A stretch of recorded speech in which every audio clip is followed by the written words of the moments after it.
पाकिस्तान ने अमेरिका में रिसेंटली बड़ा ज़बरदस्त परफॉर्म किया है, चाहे वो यूनाइटेड नेशंस हो या वाइट हाउस हो। इस हवाले से हमने इस वीडियो में जिक्र किया था, लेकिन एक कंट्रोवर्सी भी अब सामने आई है शमा जुनेजो से रिलेटेड, जो कि यूनाइटेड नेशंस के अंदर ख्वाजा आसिफ की स्पीच के दौरान पीछे बैठी हुई नजर आई। कौन है ये शमा जुनेजो? इनसे रिलेटेड क्या कंट्रोवर्सी इस वक्त चल रही है सोशल मीडिया पर? इजराइल के हवाले से इनका क्या ताल्लुक जोड़ा जा रहा है? और इसके अलावा वाइट हाउस से जारी होने वाली कुछ फ्रेश तस्वीर फील्ड मार्शल आसिम मुनीर और प्राइम मिनिस्टर शहबाज शरीफ की। आज की इस वीडियो में हम जानेंगे ये रीसेंट डेवलपमेंट्स, ये कंट्रोवर्सी, ख्वाजा आसिफ की स्टेटमेंट, उनका इंटरव्यू और शहबाज शरीफ और फील्ड मार्शल की वाइट हाउस में एक्टिविटीज। आइए जानते हैं। कंट्रोवर्सी डिस्कस करने से पहले हम जिक्र करेंगे फील्ड मार्शल आसिम मुनीर और शहबाज शरीफ के वाइट हाउस के विजिट के बारे में, जिसको हमने इस वीडियो में बहुत डिटेल में बताया था कि क्या उसकी डायनामिक्स थी, अमेरिका को पाकिस्तान से क्या चाहिए। इसके बाद हमने देखा कि वाइट हाउस ने वीकेंड के ऊपर मजीद तस्वीर जारी की, जिनमें यह देखा जा सकता था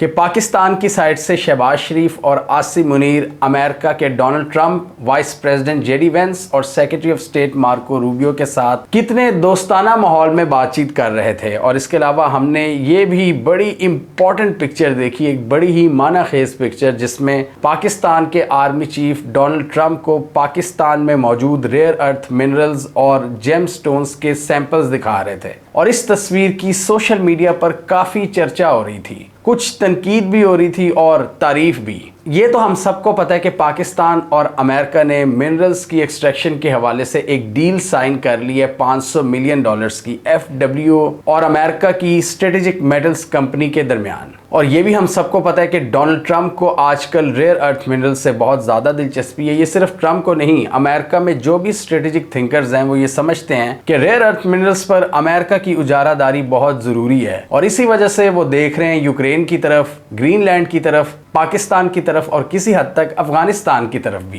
कि रेयर अर्थ मिनरल्स की डोमेन में वो चाइना को compete कर सकें, क्योंकि इस वक्त चाइना डोमिनेट करता है रेयर अर्थ मिनरल्स को। और यही वो रेयर अर्थ मिनरल्स हैं जो डिफेंस और टेक्नोलॉजी में एक की मकाम रखते हैं, और इनकी मदद से ही वो चिप्स बनाई जाती हैं जो इस इक्विपमेंट में इस्तेमाल होती हैं। कुछ एक्सपर्ट्स के मुताबिक पाकिस्तान के जो मिनरल्स हैं वो इस हवाले से एक कैटलिस्ट का किरदार अदा कर रहे हैं और अमेरिका को बहुत खुश कर रहे हैं। तो यहाँ पर पाकिस्तान अपनी उस पावर को फाइनली यूटिलाइज करना शुरू हो गया और उसको लेवरेज कर रहा है, अपनी मिनरल पावर को, जो एक गेम चेंजिंग इवेंट साबित हो रही है, जिसमें यूएस के अपने इंटरेस्ट हैं और पाकिस्तान के अपने इंटरेस्ट हैं। इसमें इकोनॉमिक और स्ट्रेटेजिक इंटरेस्ट आपस में जुड़े हुए हैं। पाकिस्तान ने अपने मिनरल्स को बड़े ज़बरदस्त तरीके से अमेरिका के सामने पिच कर दिया है और अमेरिका के लिए ये एक बहुत अट्रैक्टिव ऑप्शन है।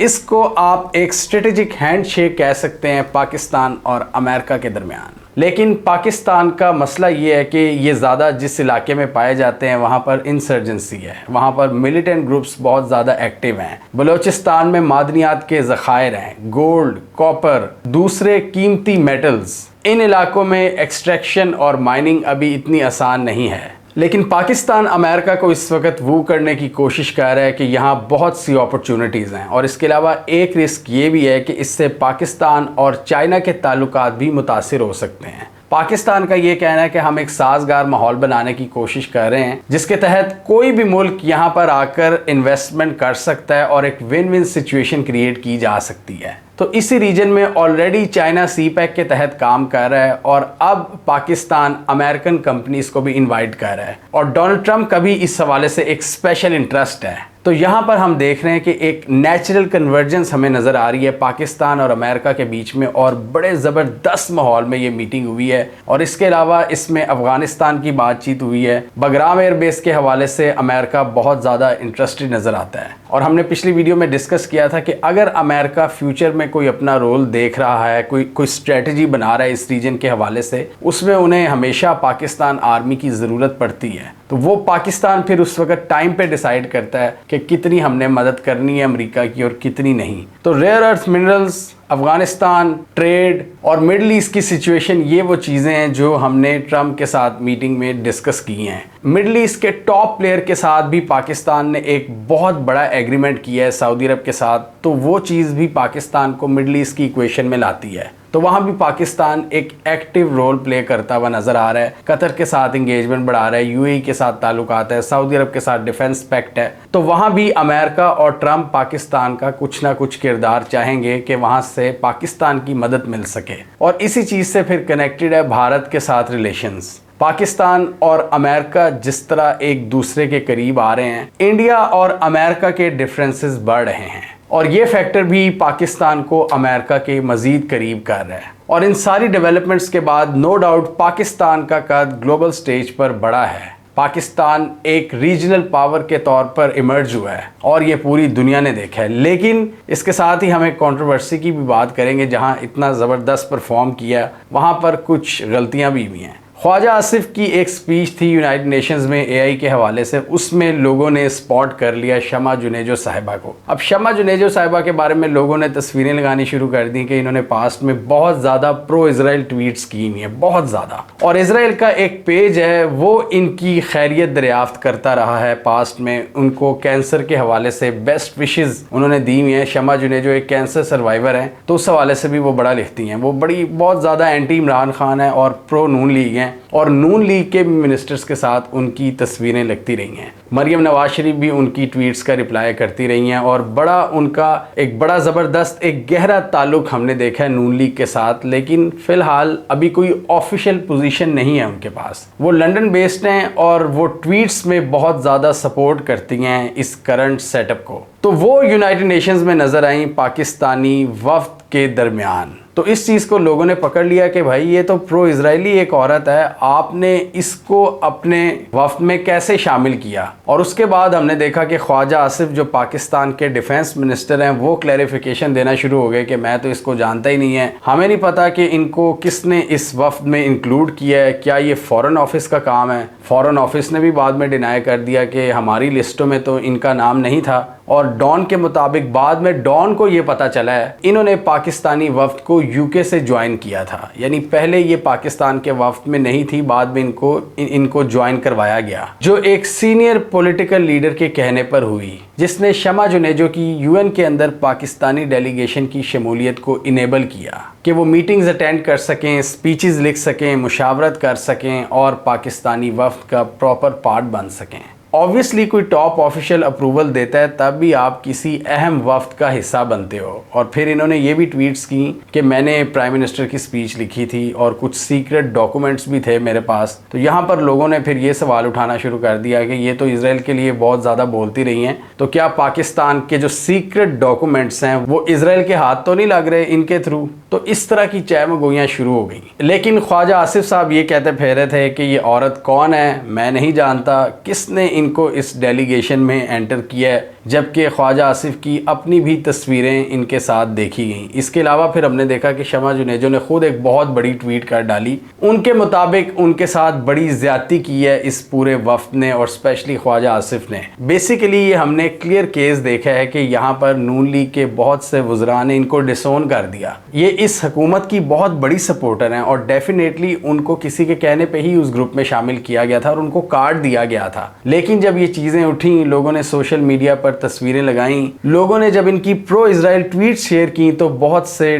टॉप ऑफिशियल्स ने, बड़े बड़े मिनिस्टर्स ने इनको डिसोन करना शुरू कर दिया। और इसमें कोई शक की बात नहीं है कि नून लीग के बड़े बड़े जो ऑफिशियल्स हैं वो इनको जानते हैं, जो टॉप लीडर्स हैं। लेकिन अब सारे इनसे बच रहे हैं क्योंकि कोई भी अपने आप को इजराइल के साथ एसोसिएट नहीं करना चाहता कि ऐसा बंदा जिस पर यह टैग हो कि वो इजराइल का हमायती है, वो हमारे वफ्द का हिस्सा था और वो भी यूनाइटेड नेशंस में, जबकि पाकिस्तान खुल्लम खुल्ला इजराइल को लताड़ा था। ख्वाजा आसिफ साहब ने तो शुरू में बिल्कुल ही जान छुड़ाने की कोशिश की कि ये औरत कौन है, मैं तो बिल्कुल नहीं जानता, किसने इनको एंटर करवाया है, जबकि फॉरेन ऑफिस ने भी बाद में डिनाई किया है। उन्होंने कहा कि to clarify the individual in question was not listed in the official letter of credence for the Pakistan delegation to the 80th UNGA session signed by the deputy prime minister and foreign minister, यानी इसहाक डार ने sign किए थे जिन लोगों को, उनमें इनका नाम नहीं था शामिल। यानी क्लियरली हमें ये लग रहा है कि जब पाकिस्तान का डेलीगेशन यूके में था तब इनको प्रो नून लीग या प्रो गवर्नमेंट होने की वजह से इस वफ्द में शामिल किया गया।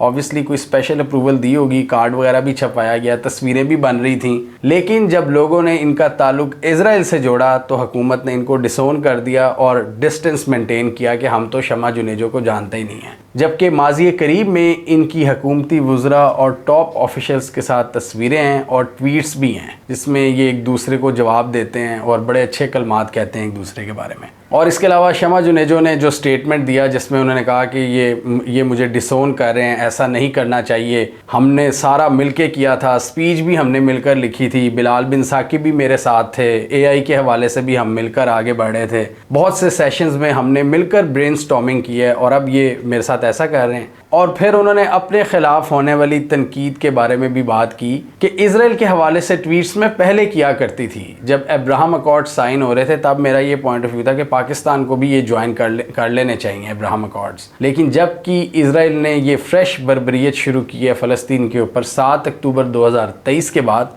तब से मैं इजराइल की मुखालिफ हूँ। और अभी रिसेंटली भी ये जो नेतन्याहू स्पीच करने आया था हम सारे उठ गए थे, ये शमा जुनेजो का कहना था। लेकिन कुछ लोगों ने इनकी 7 अक्टूबर के बाद भी आई थिंक 10 अक्टूबर की कोई ट्वीट थी वो निकाल के दिखा दी जिसमें वो इजरायली आयरन डोम की तारीफ कर रही थी, यानी इजराइल के डिफेंस रॉकेट सिस्टम की। यानी 2019 से ही देखें तो हमें एक पैटर्न नज़र आता है कि ये अब्राहम अकॉर्ड्स की हामी रही, पाकिस्तान को भी मशवरे देती रही कि पाकिस्तान इजराइल के साथ ताल्लुकात कायम कर ले, नॉर्मलाइज कर ले। इसके अलावा इजराइल की तारीफ़ें करना, इजराइल के ऑफिशियल पेजेस का इनसे इंगेज करना, फिर इनका ये कहना कि नेतन्याहू से मिलने की मेरी ख्वाहिश है, इजरायली ऑफिशियल्स के साथ भी 1-2 बार मुलाकात और काफ़ी हद तक सिंपैथी दिखाना इजराइल के साथ, यानी जिसे आप कह सकते हैं कि प्रो इजरायली जज्बात। लेकिन उनका ये कहना है कि अब मेरे वो जज्बात नहीं हैं और हमने वॉकआउट किया है नेतन्याहू की स्पीच के दौरान, तो ये है मेरा करंट स्टैंस। पास्ट में मेरा कोई भी पॉइंट ऑफ व्यू होगा लेकिन वो अब चेंज हो चुका है। उनके मुताबिक अब मैं प्रो इजरायली नहीं रही। कुछ लोग इनको लॉबिस्ट भी कह रहे थे कि जी ये इजरायली लॉबिस्ट हैं जो पाकिस्तानी सिस्टम के अंदर दाखिल हो चुकी हैं और सीक्रेट फाइल्स की एक्सेस है इनके पास, पाकिस्तान के प्राइम मिनिस्टर की सीक्रेट फाइल्स की एक्सेस हैं, तो ये इजराइल को हो सकता है इन्फॉर्मेशन पहुंचा रही हूँ। कुछ लोगों का ये भी ख्याल था, कुछ सार्फिन का ट्विटर पर,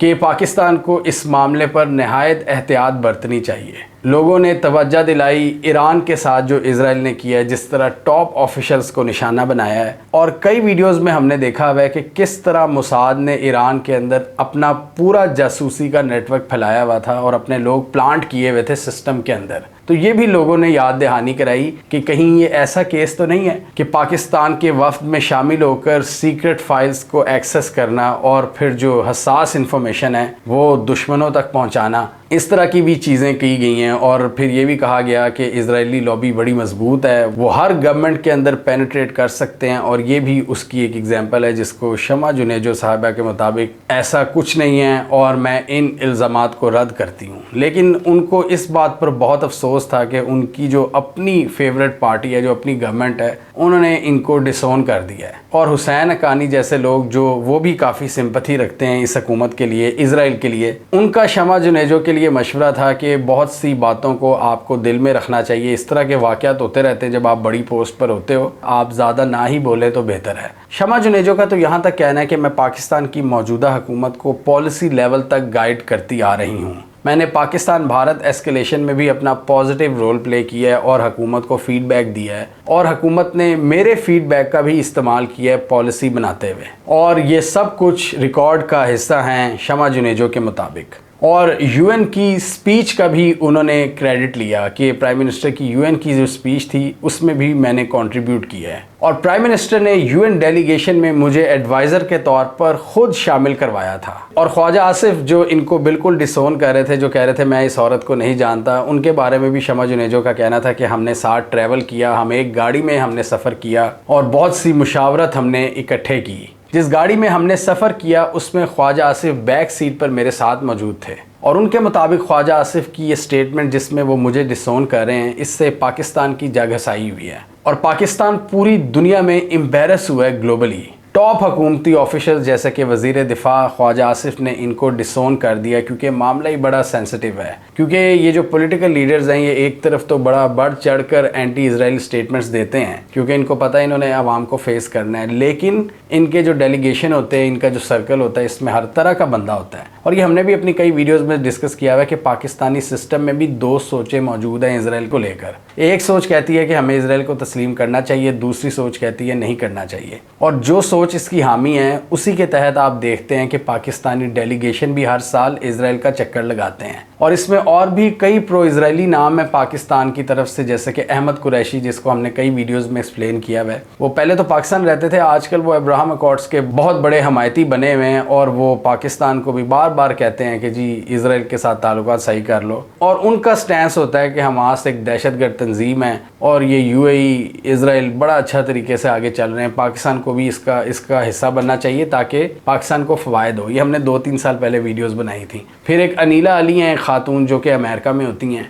वो भी बहुत ज़्यादा इसराइल की हमायती हैं। वो कहती हैं पाकिस्तान को इसराइल के साथ ताल्लुकात सही कर लेने चाहिए। तो ये ग्रुप है और एक लॉबी है जो ये चाहती है कि पाकिस्तान के इसराइल के साथ ताल्लुकात नॉर्मलाइज हो जाएं। जबकि हमारा इस हवाले से क्या पॉइंट ऑफ व्यू है, आप इस वीडियो में देख सकते हैं। पाकिस्तान का ऑफिशियल स्टैंस ये है कि प्री 1967 के बॉर्डर्स यूएन की रेजोल्यूशंस के मुताबिक 2 स्टेट सोल्यूशन का क़याम अमल में आना चाहिए और फ़लस्तीन को एक प्रॉपर रियासत तस्लीम करना चाहिए दुनिया को, जो दुनिया ने कर भी लिया है। और इसमें सबसे बड़ी रुकावट इसराइल और अमेरिका हैं, जो कि फ़लस्तीनी रियासत का क़याम ऑफिशियली नहीं अमल में आने दे रहे। और इस हवाले से डिफरेंट लीडर्स की क्या अप्रोच रही है, कायदे आज़म ने इस हवाले से क्या कहा है। कायदे आज़म ने इसराइल के बनने को एक बहुत बड़ा जुल्म करार दिया था कि जिस तरह फ़लस्तीनियन टेरिटरी पर ये काबिज़ हुए थे और बाय फोर्स फ़लस्तीनियों को इनके घरों से निकाला था। ये एक लंबी हिस्ट्री है जो हमने एक नहीं मुतादिद वीडियोस में डिस्कस की हुई है कि पाकिस्तान का इस जियोपॉलिटिकल एनवायरनमेंट में तो इसराइल को तस्लीम करना बिल्कुल ही नहीं बनता।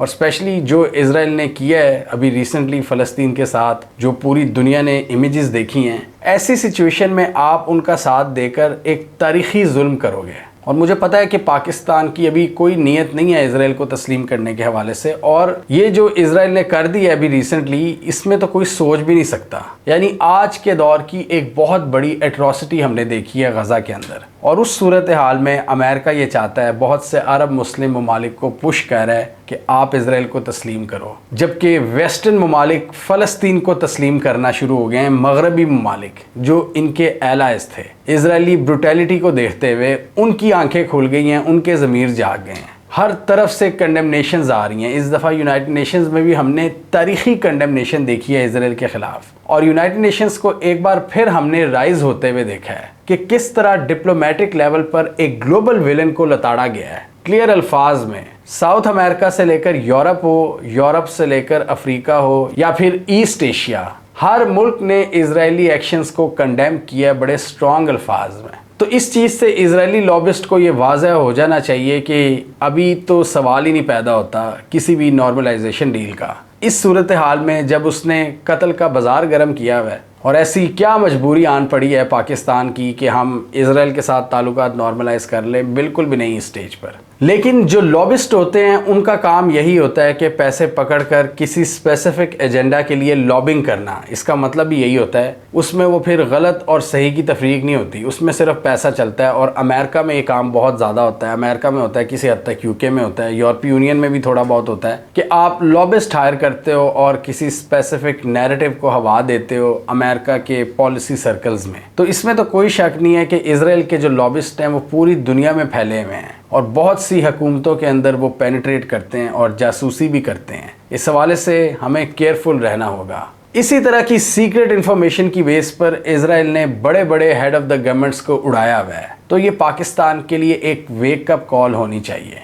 कि पाकिस्तान अगर किसी को भी अपने डेलीगेशन में एंटर कर रहा है तो पहले उसके क्रेडेंशियल्स चेक कर ले, पहले देख ले अच्छी तरह से कि उसकी पोजीशन क्या है। और स्पेशली ऐसे लोग जो रहते ही बाहर हैं, पाकिस्तान की बात करें तो यहाँ पे तो ISI वगैरह पूरा चेक कर लेती है, FIA है, उनकी नज़र होती है। लेकिन एक इंसान जो बाहर बैठा हुआ है उसके सारे क्रेडेंशियल्स प्रॉपर आपको मालूम नहीं होंगे, बल्कि उस मुल्क की इंटेलिजेंस एजेंसी को पता होंगे। डूबियस कैरेक्टर्स को अपने डेलीगेशन में ऐड करने से पहले 100 बार सोचना चाहिए और हर तरह से जांच पड़ताल करनी चाहिए। यही चीज़ें फिर बाद में गले पड़ जाती हैं। और अभी भी हुकूमत को ये सारा मामला गले तो पड़ चुका है। जो ज़बरदस्त परफॉर्मेंस हमने देखी वाइट हाउस के अंदर, उसको बहुत हद तक डेंट किया है इस कंट्रोवर्सी ने। और एक ख्वाजा आसिफ साहब के इंटरव्यू ने जो इन्होंने मेहदी हसन को दिया, जहां पर ख्वाजा आसिफ बिल्कुल नाकाम नजर आए मेहदी हसन के सवालों के आगे। मेहदी हसन तो एक ऐसा सहाफ़ी है जो बड़े बड़े स्पीकर्स को लताड़ देता है, उनको पिछाड़ देता है ईजिली अपने आर्गूमेंट्स के ज़रिए। ख्वाजा आसिफ साहब फिर क्या चीज़ है? ख्वाजा आसिफ साहब सियालकोट के अंदर बहुत अच्छा डिफेंड कर सकते हैं अपनी पार्टी को। वो अपना जो उनका स्पेसिफिक स्टाइल है पंजाबी का, जुगत मारने का या चेज़े लेने का, लेकिन मेहदी हसन जैसे बंदे को वो टैकल नहीं कर सकते। और अगेन हुसैन हक्कानी साहब जो पहले शमा जुनेजो को मशवरा दे रहे थे, उन्होंने इस हुकूमत को भी मशवरा दिया है कि मेहदी जैसे बंदे से पंगा नहीं लेना चाहिए, और स्पेशली उन मिनिस्टर्स को जिनको मोस्टली अपना मुंह बंद रखना चाहिए ग्लोबल स्टेज पर। यह हुसैन हक्कानी का कहना था। कुछ लोगों का ये भी ख्याल था कि शमा जुनेजो को महज खुशामदों की बेस पर इंक्लूड किया गया इस डेलीगेशन के अंदर, क्योंकि वो बहुत ज़्यादा तारीफ़ें करती हैं इस हुकूमत की, तो इस बेस पर उनको शामिल किया गया और थोड़ा सा रिवॉर्ड दिया गया जो उल्टा हुकूमत के ही गले पड़ गया। हमें कमेंट सेक्शन में बताइए आपके ख्याल में पाकिस्तानी हुकूमत के वो लोग जिन्होंने शमा जुनेजो को पाकिस्तानी वफ्द में इंक्लूड करवाया यूके से, क्या उनको शमा जुनेजो के प्रो इजरायली स्टांस के बारे में आइडिया था, या आपके ख्याल में हुकूमत को इसका आइडिया नहीं था? और आपके ख्याल में हुकूमत को इसका आइडिया नहीं था और सिंपली हुकूमत ने इनको अपना एक अग्रेसिव सपोर्टर होने की वजह से अपने वफ्द में शामिल किया एज अ रिवॉर्ड, जो कि ऑब्वियसली हुकूमत के गले पड़ गया? आप क्या समझते हैं? कमेंट कीजिए। इसके अलावा हमारा यूट्यूब चैनल सब्सक्राइब कर लें, साथ ही वो बेल आइकॉन भी दबा लें, ताकि वो स्टोरीज़ दुनिया भर से, पाकिस्तान से जिनकी मेन स्ट्रीम मीडिया पर प्रॉपर कवरेज नहीं होती, हमारे प्लेटफॉर्म के थ्रू आप तक टाइम पर पहुंच जाएं।